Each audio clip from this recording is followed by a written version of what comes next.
নীলা, তুই এখানে? দরজাটা ঠেলে ভেতরে পা রাখতেই আদিলের চোখে ধরা পড়ল একেবারেই অপ্রত্যাশিত দৃশ্য। নীলা মেঝেতে বসে আছে, দুটো হাঁটুর ফাঁচে চিবুক ঠেকানো, কাঁধ দুটো কাঁপছে, ডুকরে ডুকরে কান্নায়। কান্নাটা এমন যে শব্দ বেরোচ্ছে না, শুধু ভেতরে আর্তনাদ গলায় আটকে আসে। আদিলকে দেখা মাত্রই নীলা চোর ধরা পড়ে যাওয়ার মতো চমকে উঠল। ধর ফরিয়ে উঠে হাতের উল্টো পিঠে তাড়াহুড়ো করে চোখ মুছে মুখে স্বাভাবিকতার মুখোশটা টানার প্রাণপণ চেষ্টা করল, কিন্তু ততক্ষণে দেরি হয়ে গেছে। তার লাল হয়ে যাওয়া চোখ, কাপা ঠোঁট, অস্থির নিঃশ্বাস আদিলের চোখ এড়িয়ে যেতে পারেনি। তুই কাঁদছিলি? আদিলের কণ্ঠে উদ্বেগ স্পষ্ট। কেন, কি হয়েছে? তোকে কেউ কিছু বলেছে? কেউ কিছু করেছে? কই কাঁদছিলাম? নীলার কণ্ঠে ভাঙ্গা কাচের মতো ভঙ্গুরতা। কথাটা বললেই সে মুখ ঘুরিয়ে নিল। আদিল এক পা এগিয়ে এলো, তার বুকের ভেতর অজানা আশঙ্কা দানা বেঁধেছে। আমি স্পষ্ট শুনেছি নীলা, তুই কাঁদছিলি। কেন কাঁদছিলি বল? তোকে কেউ কিছু বলেছে? কেউ খারাপ কিছু করেছে? আমাকে বল।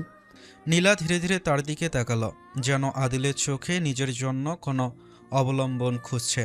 নাক টেনে গলা পরিষ্কার করার বৃথা চেষ্টা করে বলল, পাপা আর মাম্মার ডিভোর্স হয়ে গেছে।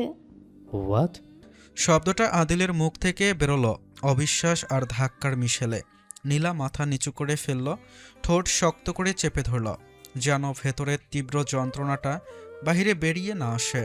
এই চরম সত্যিটা সে জেনেছে মাত্র গত সপ্তাহে। এতদিন মা বাবা দুজনেই বিষয়টা তার কাছ থেকে লুকিয়ে এসেছে।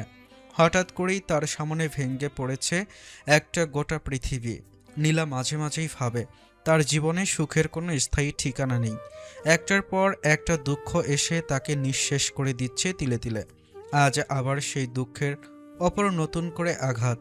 যাকে সে নিঃশব্দে একতরফা ভালোবেসে এসেছে, তার বিয়ের আয়োজন চোখের সামনে দেখতে হচ্ছে। এর চেয়ে তো ভালো ছিল সে নীলাভ বিষ পান করেই শেষ হয়ে যেত। এসব কবে হলো? আদিলের কণ্ঠ কেঁপে উঠল। আমরা তো কিছুই শুনিনি। তোর বাবা আর আঙ্কেল সব জানে, শুধু আমিই জানতাম না। কি বোকা আমি! নীলা নিঃশ্বাস ছাড়ল, নিজের ওপর নিজেই বিদ্রুপময় হাসল সে। পর মুহূর্তেই বাঁধ ভাঙ্গা কান্না হু হু করে কেঁদে উঠল। আদিল ভাবল সে হয়তো মা বাবার বিচ্ছেদের কষ্টেই ভেঙে পড়েছে, কিন্তু নীলার ভেতরে জমে থাকা নীলচে যন্ত্রণার অতল গভীরতা সে বুঝতে পারল না। অপ্রস্তুতভাবে তাকে শান্ত করার চেষ্টা করল। তার অস্বাভাবিক অবস্থা দেখে শেষে নিজের মায়ের কাছে নিয়ে গেল। অন্যদিকে এই পুরো দৃশ্যটাই ধরা পড়েছে আহাদের চোখে। হলুদের কারণে গালে অস্বস্তিকর জ্বালা ধরেছিল তার। ভাবছিল একটু রোজ ওয়াটার লাগালে হয়তো জ্বালা কমবে, সেই ভাবনা নিয়েই এদিকে আসা। কিন্তু এসে নীলার অবস্থা দেখে তার বুকের ভেতর তীব্র অপরাধবোধ চেপে বসল। তার পাশে দাঁড়িয়ে থাকা তুহিন সবই লক্ষ্য করেছে। তার মাথার ভেতর একটা প্রশ্ন ঘুরপাক খাচ্ছিল। শেষমেশ আর চেপে ধরে রাখতে না পেরে বলেই ফেলল, আমার কেন জানি মনে হচ্ছে নীলা তোকে ভালোবাসে। তুই কি এসব জানিস না? জানি। ফোঁস করে নিঃশ্বাস ছাড়ল আহাদ। তুহিন কিছুটা অবাক হয়ে তাকালো। তাহলে চুপ করে আছিস কেন? কিছু বলছিস না কেন? আহাদ কণ্ঠ নামিয়ে বলল, কি বলবো তুহিন, ছোটবেলা থেকে নীলাকে আমি বোনের চোখে দেখেছি। আহিয়া আর নীলাকে কখনো আলাদা করে ভাবিনি, কিন্তু যেদিন বলছিলাম ও আমার জন্য অন্যরকম অনুভূতি বহন করছে, সেদিন থেকে ইচ্ছে করে দূরত্ব রাখি, যেন সে অনুভূতিটা বড় না হয়, প্রশ্রয় না পায়। নীলাকে অন্য চোখে দেখা আমার পক্ষে সম্ভব না। তুহিন ওদের চলে যাওয়ার দিকে তাকিয়ে ধীরে বলল, সেটা তো আমি জানি না, কিন্তু নীলাটা কষ্ট পাচ্ছে। দিন দিন ওর কষ্ট বাড়তেছেই। আমার মনে হয় এবার ওর একজন জীবন সঙ্গী দরকার, যে ওকে বুঝবে, আগলে রাখবে, প্রায়োরিটি দিবে। তোর তো চেনা জানা অনেক লোক আছে, কিছু একটা করতে পারিস। নীলার উপযুক্ত কেউ নেই। আদিলের সাথে কেমন মানাবে? তুহিন চোখের ইশারায় আদিলের দিকে তাকালো। আহাদের কপালে বিরক্তির ভাঁজ পড়ল। তোর মাথা খারাপ তুহিন, একেবারে ব্রেনলেসদের মতো কথা বলছিস। আমি চাই ও আমাকে ভুলে নতুন জীবন শুরু করুক, আর তুই বলছিস আদিলে বউ বানিয়ে একই বাড়িতে আনার কথা। তাছাড়া আদিল সারাক্ষণ বান্দরের মতো লাফিয়ে লাফিয়ে চলে, সে রাখবে নীলার খেয়াল? বয়সে বা কত ওর? নাক টিপলে দুধ বের হবে। তুহিন সরাসরি কটাক্ষ ছুড়ে দিল, 24 বছর বয়স। আর কত বয়স দরকার? তোর মতো বুড়ো বয়সে বিয়ে করবে নাকি? তুই কি আমাকে বয়সের খোঁটা দিচ্ছিস? আহাদের চোখে রাগের ঝলক। তুহিন নির্বিকার ভঙ্গিতে বলল, আমাকে দেখ, 25-এ বিয়ে করেছি, এই বয়সে 3টা বাচ্চার বাপ। আর তুই কেবল বিয়ে করেছিস। ওটা দিব না তো কি করব? তুই আমাকে বাচ্চার খোঁটা দিলে? আহাদের চোখে রক্ত জমে উঠল। সে মনে মনে স্থির করল, না, এবার এর একটা বিহিত করতেই হবে। এই অপমানের জবাব সে তুহিনকে দিবেই। মুখে ঝামা ঘষে দেবে, খুব শীঘ্রই দেবে। রাত অনেকটা গড়িয়ে গেছে ঠিকই, কিন্তু মীর হাউজের পরিবেশটা এখনও জমজমাট। হলিদের অনুষ্ঠান প্রায় শেষের পথে। স্টেজে বসে থাকা হৃদিতার কপালে জমে আছে একরাশ বিরক্তি। একটানা বসে থাকতে থাকতে তার কোমর অবশ হয়ে এসেছে, শরীরটা টনটন করছে। কিন্তু চারপাশে এত মানুষ, এত চোখ, লজ্জা আর সামাজিক সৌজন্যতার বেড়াজালে মুখ ফুটে কিছু বলার উপায় নেই। দাঁতে দাঁত চেপে শুধু সহ্য করে যাচ্ছে। পাশে বসে থাকা আহিয়া সবটাই লক্ষ্য করেছে। হৃদিতার গোমরা মুখটা দেখে আর চুপ থাকতে পারল না।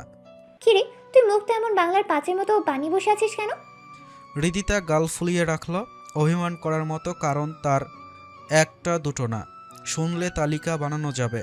কিন্তু এই মুহূর্তে সে সেগুলো প্রকাশ করতে নারাজ। কিছু না, এমনি। এমনি? আহিয়া চোখ কুঁচকে তাকালো। তোর মুখ দেখলেই বোঝা যায় কিছু একটা হয়েছে। হৃদিতা কথাটা এড়িয়ে গিয়ে প্রসঙ্গ ঘোরালো। আচ্ছা, নীলা কই?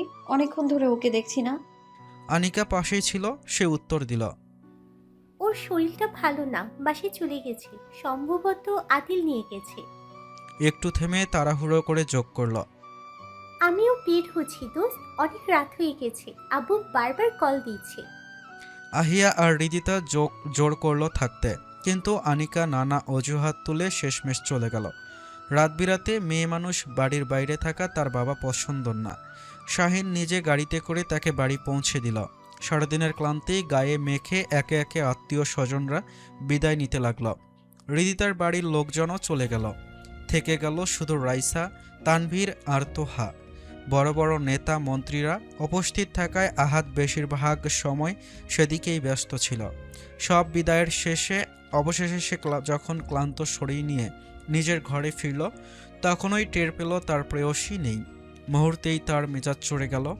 আজও সে আহিয়ার ঘরে গেছে। এই আল্লাহর বান্দিকে সে কতবার বলেছে ঘর ছেড়ে না যেতে, কিন্তু হৃদিতার এক কথা, বিয়ের আগ পর্যন্ত আলাদা থাকবে। বিয়ের আগে একসাথে থাকলে নাকি বিয়ে বিয়ে ফিল আসে না।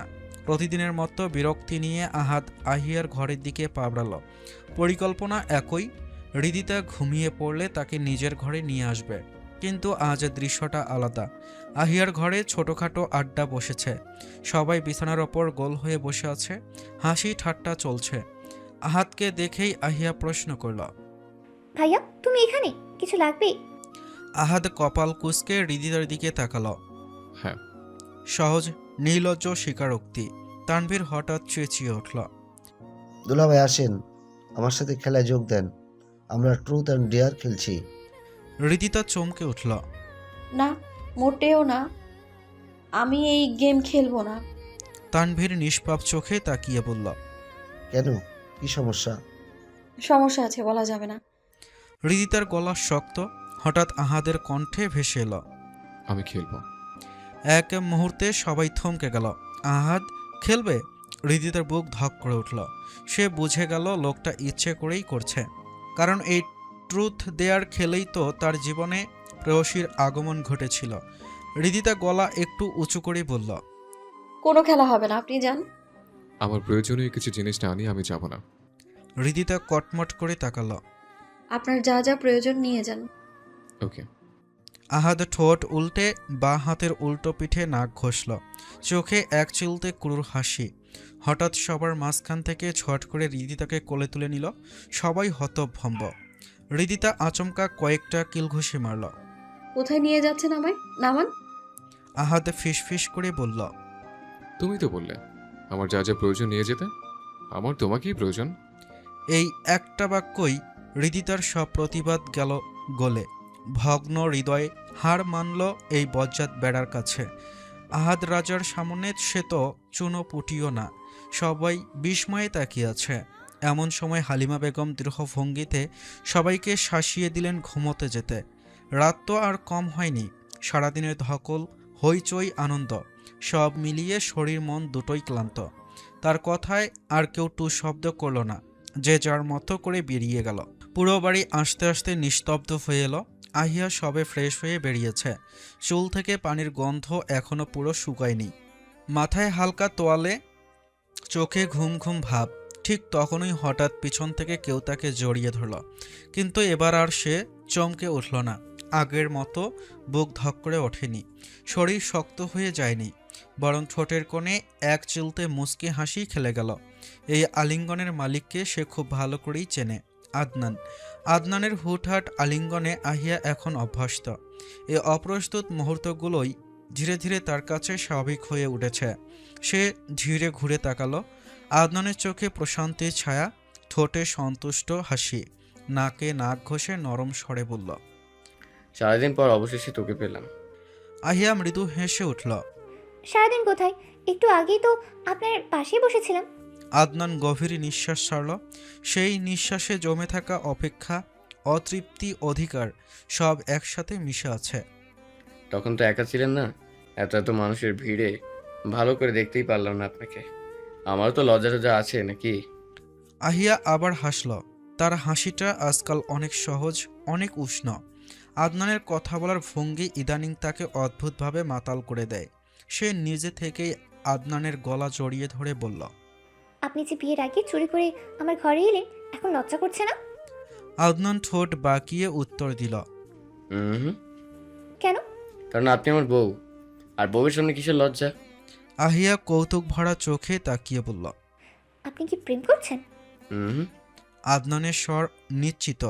ওসব প্রেম টেমে আমার পোষায় না। আপনি দিন দিন খারাপ হয়ে যাচ্ছেন। আদনান হালকা হেসে জবাব দিল, বিয়ে করলে সব পুরুষই খারাপ হয়। সবার চোখে কিন্তু আমাদের বিয়ে এখনো হয়নি, কেউ দেখলে কেলেঙ্কারি হয়ে যাবে। আদনান এক চুলো বিচলিত হলো না, বরং গম্ভীর অথচ আত্মবিশ্বাসী স্বরে বলল, কেলেঙ্কারি কারণটা যদি আমি হতে পারি, সেটাই আমার জন্য অনেক। আহিয়া হেসে উঠল, ভীষণ তৃপ্তির হাসি। সেই হাসিতে কোনো ভয় নেই, কোনো দ্বিধা নেই, শুধু শান্তি আর বিশ্বাস। কেন জানি তার মনে হলো তার জীবনটা এখন স্বর্গ সুখের মতো। এতদিনের টানাপোড়েন, চাপা ভয়, অনিশ্চয়তা সব ধীরে ধীরে মিলিয়ে যাচ্ছে। সে আদনানের বাহুতে মাথা রেখে চোখ বন্ধ করল, গভীর করে শ্বাস টানল। এই শ্বাসে সে নিরাপত্তা খুঁজে পেল, আশ্রয় পেল, নিজের মানুষটাকে পেল। এই মুহূর্তে সম্পূর্ণ পৃথিবীটা আদনানের নিজের বলে মনে হলো। হলুদের অনুষ্ঠান বাড়িতে হলেও বিয়ের মূল আয়োজন হয়েছে ব্লুবেরি রিসর্টে, ঢাকার কোলাহল থেকে খানিকটা দূরে, সবুজে ঘেরা শান্ত একটি জায়গা। কিন্তু এই মুহূর্তে সেই শান্ত পরিবেশ আর নেই। দূর দূরান্ত থেকে ভেসে আসা অতিথিদের ভিড়ে রিসর্টটা রীতিমতো মুখর। হাসি ঠাট্টা, নাচ গান সব মিলিয়ে এক রমরমা আবহ। বিয়ের অনুষ্ঠান প্রায় শেষের পথে। অতিথিরা যে যার মতো বিদায় নিচ্ছে। এখন হৃদিতার পরিবারের পালা। সেখানে একরকম আহাজারি শুরু হয়েছে। হৃদিতা বাবা মাকে জড়িয়ে কাঁদছে। আহাদে চাপা বিরক্তি নিয়ে সেই দৃশ্যের দিকে তাকিয়ে আছে। আজব, তো আহাজারি করার কি আছে? এতদিন তো আমার সাথে ছিল, এখন কান্না করার মানে কি? তার পাশেই ছিল তুহিন। আহাদের কথা শুনে বিদ্রুপ মাখা গলায় বলল, কাঁদবে না, বাবা মা ছেড়ে তোর মতো বজ্জাতের ঘরে আসবে, ওরও তো জানের ভয় আছে নাকি? কই, আয়া তো কাঁদছে না। আহিয়ার শ্বশুর বাড়ি আর বাপের বাড়ি একটাই, ও কাঁদবে কোন দুঃখে? আহাদ আবার তাকালো বাবা মেয়ের দিকে। তারেক রায়ান মেয়েকে বুকে জড়িয়ে অঝরে কাঁদছেন।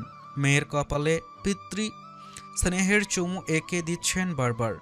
এই মেয়েটাই তার কলিজার টুকরো। প্রতিবারই মেয়েকে রেখে যেতে তার বুক ভেঙে যায়। যদি কোনো নিয়ম থাকতো তাহলে সে মেয়েকে পরের ঘরে পাঠাতই না, নিজের বুকের মধ্যেই আগলে রাখত। কিন্তু ইসলামে নেই এমন কোনো নিয়ম, সমাজেও নেই। সে মেয়ের হাতটা দ্বিতীয়বার আমজাদ মীরের হাতে তুলে দিয়ে বললেন, আমার মেয়েটাকে নিজের মেয়ে মতো করে দেখে রাখবেন ভাইজান। মেয়েরা আমার বড়ই আদরের, যতটুকু সামর্থ্য হয়েছে তাদের দুঃখ থেকে দূরে রাখার চেষ্টা করেছি। আমার ফুলের মতো মেয়েটাকে আজ আপনার কাছে সঁপে দিলাম। আমজাদ মীর শান্ত অথচ দৃঢ়স্বরে আশ্বস্ত করলেন, আপনি নিশ্চিন্ত থাকেন ভাই, আপনার মেয়ের জন্য আমার ছেলেই যথেষ্ট, বাকি আমরা তো আসি। আর চোখে একবার আহাদের দিকে তাকালেন তিনি। আহাদ তখনও নিচুপ, স্থির হয়ে দাঁড়িয়ে আছে। বাবার ইশারাটা বুঝে সে এগিয়ে এসে বলল, আপনি শুধু আপনার মেয়ের জন্য দোয়া করবেন, বাকিটা আমার দায়িত্ব। তাকে আগলে রাখবো জীবন দিয়ে হলো, কথা দিলাম। তারেক রায়ান মৃদু মাথা নাড়লেন। ফরিদা বেগম মেয়ের মাথায় স্নেহভরা হাত বুলিয়ে বললেন, সাবধানে থাকিস, ঠিকমতো খাওয়া দাওয়া করিস, শ্বশুরবাড়ির সবার মন জুগিয়ে চলার চেষ্টা করিস, কোনো অভিযোগ যেন কানে না আসে। আমরা কিন্তু অন্যায়কে প্রশ্রয় দেওয়ার মতো বাবা মা নই, এটা তুই ভালো করেই জানিস। হৃদিতা নাক টেনে মাথা নাড়ল, ঠোঁট ফুলিয়ে আবদারের সুরে বলল, তুমি কিছুদিন থাকো না আম্মু? পাগলের মতো কথা বলছিস কেন? মেয়ের শ্বশুরবাড়িতে কেউ কি থাকে?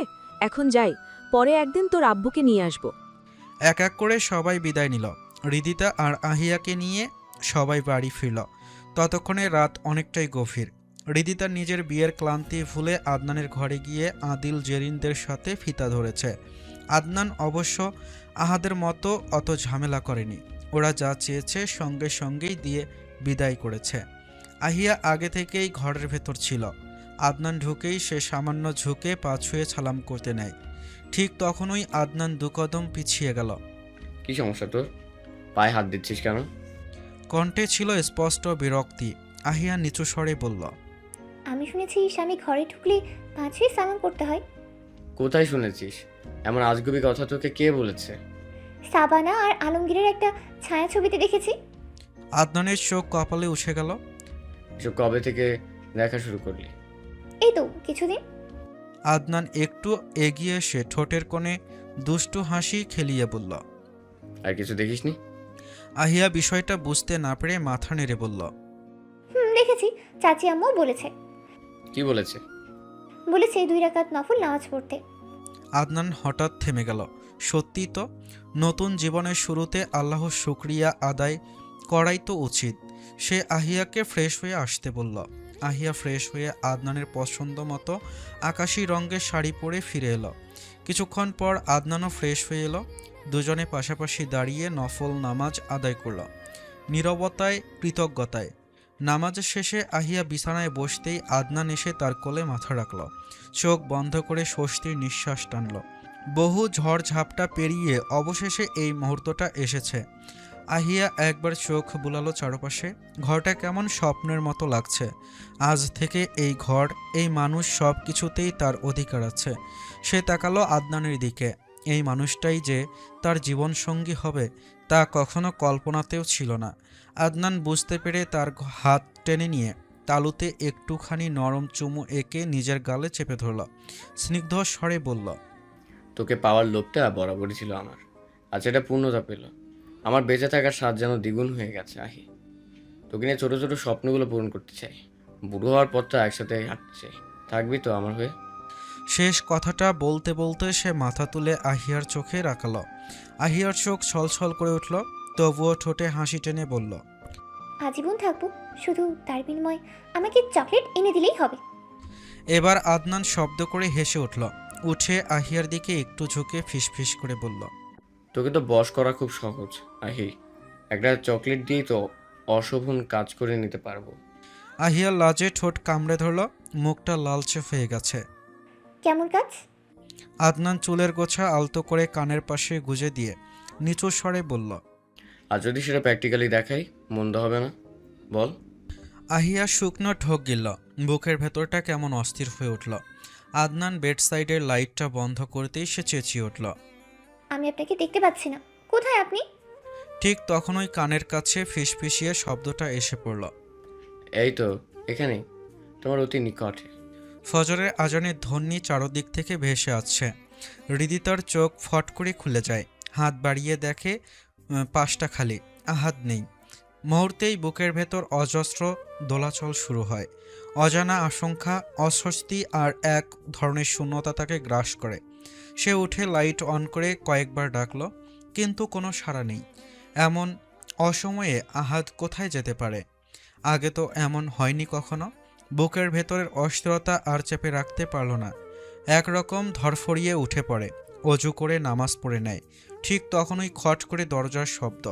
চোখ তুলে দেখে ক্লান্ত শরীর নিয়ে ভেতরে ঢুকছে আহাদ। মুখে গভীর অবসাদ, চোখে নিদ্রাহীন রাতের ছাপ। হৃদিতা এখনও জায়নামাজে বসে আছে দেখে আহাদ সোজা এসে তার কোলে মাথা এলিয়ে দিয়ে শুয়ে পড়ল। চোখ বন্ধ করে মোলায়েম কণ্ঠে বলে, আমার মাথাটা একটু টিপে দাও তো, খুব ব্যথা করছে। হৃদিতা কিছু না বলে ধীরে ধীরে তার চুলে আঙ্গুল চালাতে থাকে। আলতো যত্নের সেই ছোঁয়া। কোনো প্রশ্ন করে না, যদি রেগে যায়। কিছুক্ষণ নীরব থাকার পর আহাদ নিজেই বলে ওঠে, জিজ্ঞেস করবে না কোথায় ছিলাম? কাজেই তো ছিলেন হয়তো। কি জিজ্ঞেস করব? বৃদি, হুম। আমার খারাপ লাগছে। কেন? জানি না, তবে খুব অস্বস্তি হচ্ছে। হৃদিতা শান্ত স্বরে বলে, আপনি একটু রেস্ট করেন। কয়েকদিন তো অনেক প্রেশার গেছে, তাই হয়তো এমন লাগছে। তার কথা মতো আহাদ বাধ্য ছেলের মতো উঠে বিছানায় শুয়ে পড়ে। কিন্তু চোখ বন্ধ করতেই রাতের ঘটনাগুলো মাথার ভেতর তোলপাড় শুরু করে। রাতে হৃদিতা একটু আগেভাগেই ঘুমিয়ে পড়েছিল। তখনই আহাদের ফোন আসে নাদিমের।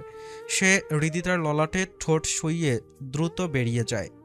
গেটের পাশে নাদিম আর শাওন অপেক্ষা করছিল। আহাদ কপালে দুশ্চিন্তার ভাঁজ ফেলে প্রশ্ন ছুড়ে দেয়, কি অবস্থা? শাহিন কই? নাদিম গাড়ির দিকে ইশারা করে। সেখানে শাহিন মনমরা হয়ে গাড়ির ধাতব গায়ে পিঠ ঠেকিয়ে দাঁড়িয়ে আছে। শাহন চোখের ইশারায় সব বোঝায় তাকে। সে একটা ভারী নিঃশ্বাস ফেলে বলল, চল আমার সাথে। কোথায় যাবেন ভাই? শাওনের প্রশ্ন শুনেই আহাদের মেজাজ চড়ে যায়। দাঁত কিচিয়ে বলল, জাহান্নামে যাব। জাহান্নামে যাবি? কর্তব। দুজনেই চুপছে যায়। গতকাল হলুদের অনুষ্ঠান শেষে শাহিন যখন আনিকাকে বাড়ি পৌঁছে দিতে আসে, তখন আনিকার বাবা দুজনকে একসাথে দেখে ফেলে। সেখান থেকেই ঝামেলা শুরু। রাগের মাথায় সে মেয়ের গায়ে হাত তোলেন। শাহিন প্রতিবাদও করতে পারেনি। এরপর থেকেই সব যোগাযোগ বিচ্ছিন্ন।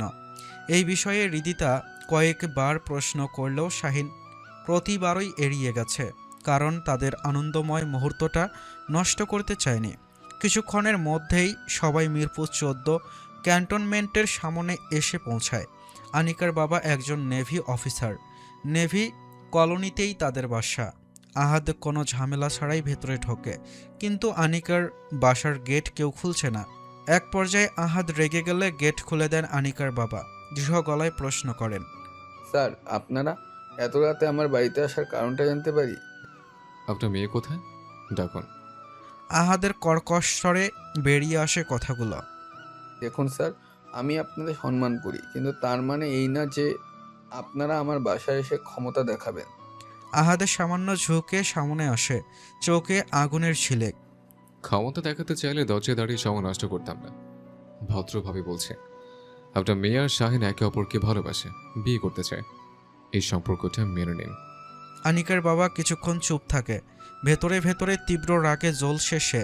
আমজাদ মীর, আহাদ রাজা, এই লোকগুলোকে সে বরাবরই অপছন্দ করেন। এই দলাদলিও তার সহ্য হয় না। তবুও ক্ষমতাবান মানুষের সামনে গলা নিচু করাই বুদ্ধিমানের কাজ। তিনি নিচু স্বরে বললেন, আমি ভদ্র ভাষাতেই বলছি স্যার, আমার মেয়েকে আমি এমন ছেলের কাছে বিয়ে দেব না। আপনারা সময় নষ্ট করবেন না। আহাদ আরও তেতে ওঠে। একবার শাহিনের দিকে তাকিয়ে এরপর গর্জে উঠল, আপনার চাওয়া নাচর তোকা করি না আমি। আপনার মেয়েকে ডাকুন, ওর সাথে কথা বলবো। ঠোঁট বাঁকিয়ে হাসে আনিকার বাবা। ডাক দেয় আনিকাকে। মাথা নিচু করে এসে দাঁড়ায় আনিকা। চোখ ফুলে আছে, কান্নায় বিধ্বস্ত চেহারা। শাহিন এক পলক তাকিয়ে থাকে। এই মেয়েটা কি সত্যি তাকে ভালোবাসত? আনিকা, চলো, ভয় পাবে না, আমি তোমাদের বিয়ের দায়িত্ব নেব। আহাদের কথায় চমকে ওঠে আনিকা। বাবার দিকে এক ঝলক তাকিয়ে নিচু গলায় বলল, আমি কোথাও যাব না। আমি কখনো বলিনি আমি ওনাকে বিয়ে করব। আপনারা দয়া করে চলে যান আহাদ ভাই। শাহিন এক ধাপ এগিয়ে আসে। আপনি এসব কি বলছেন আনিকা? আমি যা বলছি সেটাই আমার সিদ্ধান্ত। চাইলে আপনারা ভিতরে বসে চা নাস্তা করতে পারেন, কিন্তু বিয়ে নিয়ে আর কোনো কথা বলবেন না। শাহিনের ভেতরটা হঠাৎ ভেঙে পড়ল। এত যন্ত্রণা কেন হচ্ছে? তাদের সম্পর্ক তো অত গভীর ছিল না। তবু এই চিনচিনে ব্যথা কেন? সে আর দাঁড়িয়ে থাকতে পারল না, দ্রুত বেরিয়ে আসে। আহাদও তীক্ষ্ণ দৃষ্টিতে সবার দিকে একবার তাকিয়ে বেরিয়ে যায়। নাদিম চাপা গলায় জিজ্ঞেস করল, ভাই কিছু বললেন না? আমি কি বলবো নাদিম? শাহিন যে এতদিন এক টুকরো আশা নিয়ে বসেছিল তার কি হবে? আহাদ শাহিনের দিকে তাকিয়ে কঠিন স্বরে বলল, যেখানে আনিকা নিজেই রাজি না, সেখানে আমার কথা বলে বোকামি। ও রাজি থাকলে আমি ওর বাপের বাপকেও বড় করতাম না। হৃদিতা অবিশ্বাসের দৃষ্টিতে তাকিয়ে আছে আহাদের দিকে। আহাদের কথাগুলো শুনে ধীরে ধীরে সব হিসেব মিলে যাচ্ছে তার মাথার ভেতর। আনিকা কেন বিয়েতে আসেনি? কেন ফোন বারবার বন্ধ পেয়েছে? কেন শাহিন সারাদিন মনমরা হয়েছিল? সব কিছুর উত্তর যেন এক সুতোয় গাঁথা হয়ে গেল। বুকের ভেতর এক ধরনের চাপা ব্যথা জমে ওঠে হৃদিতার। সে আলতো করে আহাদের চুলে আঙ্গুল বুলিয়ে দেয়, নরম কণ্ঠে জিজ্ঞেস করল, এখন কি করবেন? আহাদে ক্লান্ত চোখে তাকায়, দীর্ঘশ্বাস ফেলে বলল, কি বা করতে পারি? হৃদিতার কণ্ঠে অনুনয়। আমি জানি আনিকাও শাহিনকে পছন্দ করে, হয়তো খুব কষ্ট পেয়ে এসব কথা বলছে। আপনি কোনোভাবে ওর বাবাকে রাজি করান না প্লিজ। আহাদ উঠে বসে, বালিশে পিঠ ঠেকিয়ে মাথা নিচু করে রাখে কিছুক্ষণ, তারপর ভারী গলায় বলল, তোমার কি মনে হয় আমি চেষ্টা করিনি? সব করেছি রীতি, কিন্তু এখন সবটা আনিকার উপর নির্ভর করছে। আমি শাহিনের কষ্ট দেখতে পারছি না।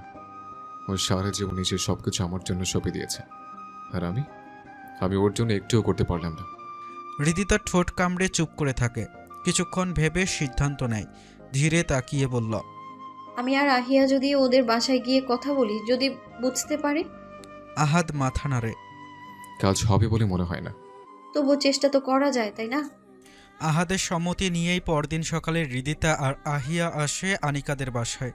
দরজা খুলে দেন আনিকার মা। তাদের মুখ দেখেই তিনি বুঝে যান তারা কেন এসেছে। তবুও ভদ্রতার খাতিরে অজানা সেজে প্রশ্ন করেন, তোমরা হঠাৎ? আহিয়া সালাম দিয়ে একটু ইতস্তত করে জিজ্ঞেস করল, আন্টি, আনিকা কই? ভিতরেই আছে, কিন্তু তোমরা?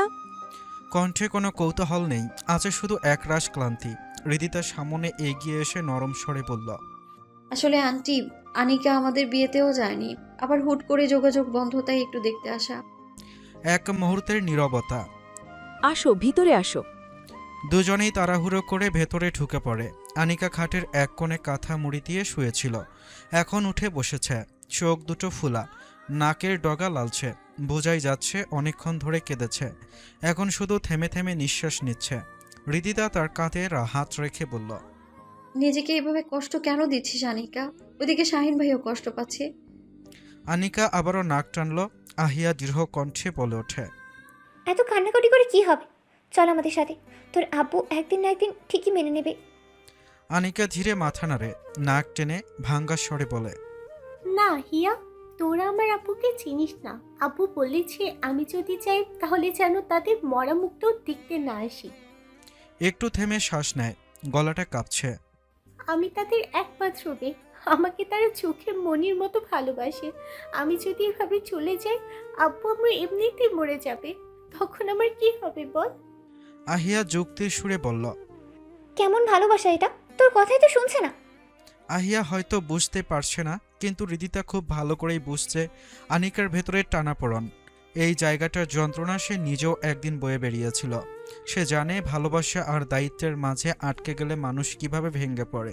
সে নিচু স্থির স্বরে বলল, তুই বুঝবি না আহি, কোনো বাবা মা কখনো সন্তানের খারাপ চায় না, কিন্তু অনেক সময় তাদের ভয়টা, তাদের অসহায়ত্বটা আমরা সন্তানরা বুঝতে পারি না।